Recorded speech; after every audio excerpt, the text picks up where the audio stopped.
Before we move on to the video, I'd be very grateful if you could like and subscribe. Thank you. The first Olympics. The race of gods and men. In 776 BC, on a sunny morning in Olympia, a small town in the heart of ancient Greece, people gathered for the first ever event that would go down in history. This was the beginning of the Olympic Games, a celebration not only of athleticism, but also a tribute to the gods, especially Zeus. The origins of the Olympics were born out of a deep respect for the gods and the desire of mortals to compete with divine favor. The Greeks believed that sports were a gift from the gods, and the games were not merely athletic contests, but rituals designed to strengthen the bond between humans and the divine.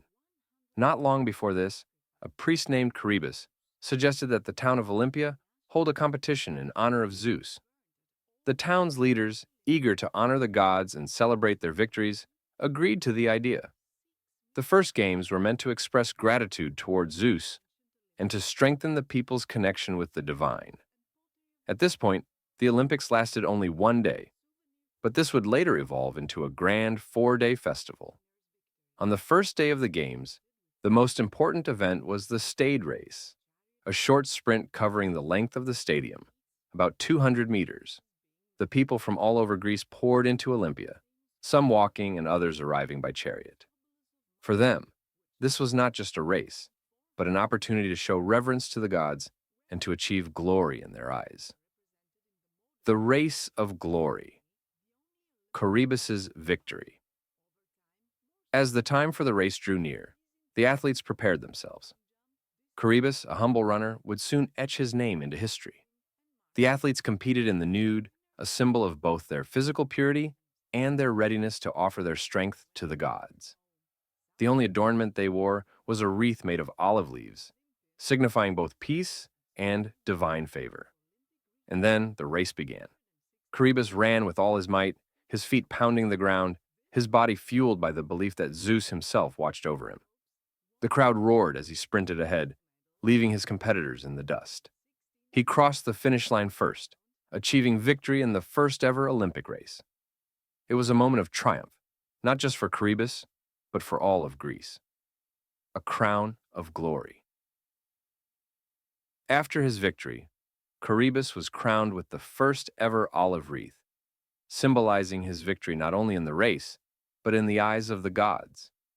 The olive wreath, sacred to Zeus, was a token of peace and divine favor, and it marked the beginning of a tradition that would endure for centuries.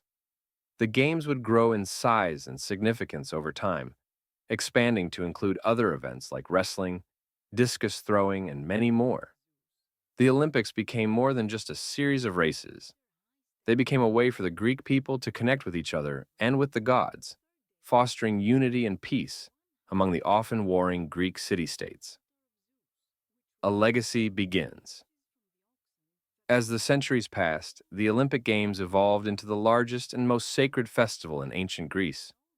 The competitions were held every 4 years, and the Olympic flame burned brightly, symbolizing the peace and unity that the Games represented.